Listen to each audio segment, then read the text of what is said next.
Greetings, citizens of the world.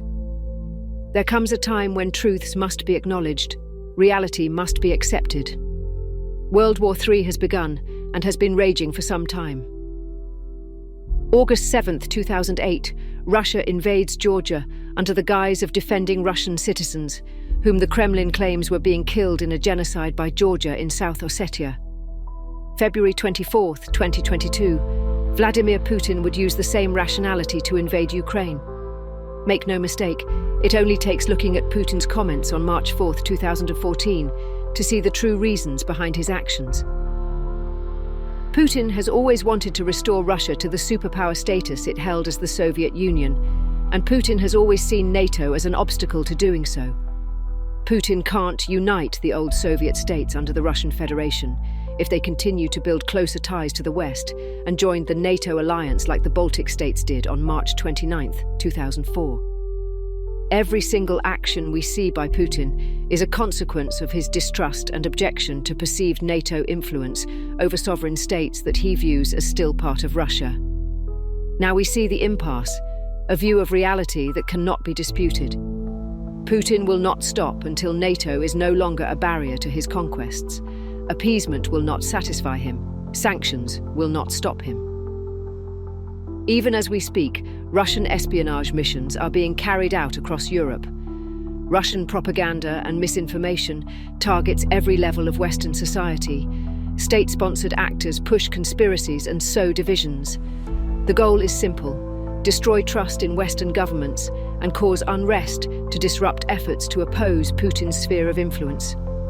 As we've seen time and time again, the Kremlin is more than willing to turn their shadow wars into kinetic hot wars if they believe the results will be favorable for them.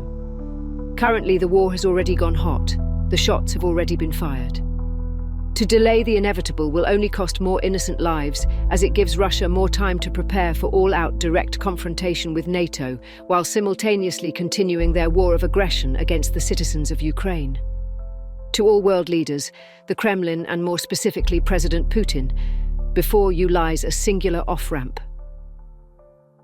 Chapter 5, Article 27, Paragraph 3 of the Charter of the United Nations reads, 3.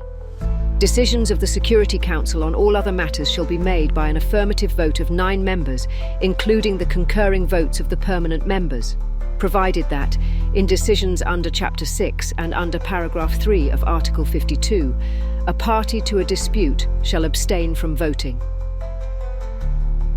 Under this guidance, as Russia is party to the conflict in Ukraine, Russia can't veto a UN Security Council referendum declaring international peacekeeping operations and an end to hostilities in Ukraine. If China truly wants peace, they will back such a resolution. The alternative is clear: NATO nations, and frankly the entirety of the European Union, must act immediately through decisive and swift action to prevent any further illegal hostile advancements by the Russian Federation into the territories of Ukraine and surrounding sovereign nations. In the words of British Prime Minister Neville Chamberlain in his declaration of war on Germany in 1939, "We have done all that any country could do to establish peace, but a situation in which no word given by Germany's ruler could be trusted, and no people or country could feel themselves safe, had become intolerable. And now that we have resolved to finish it, I know that you will all play your part with calmness and courage.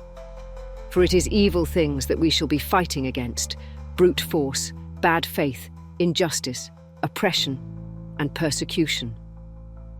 Prepare for war, strive for peace, but never be fearful of standing up against those who wish to dismantle the fabrics of the civilized world for personal conquest. May one day the innocent never suffer, and the brave never die, for on that day we shall truly be free."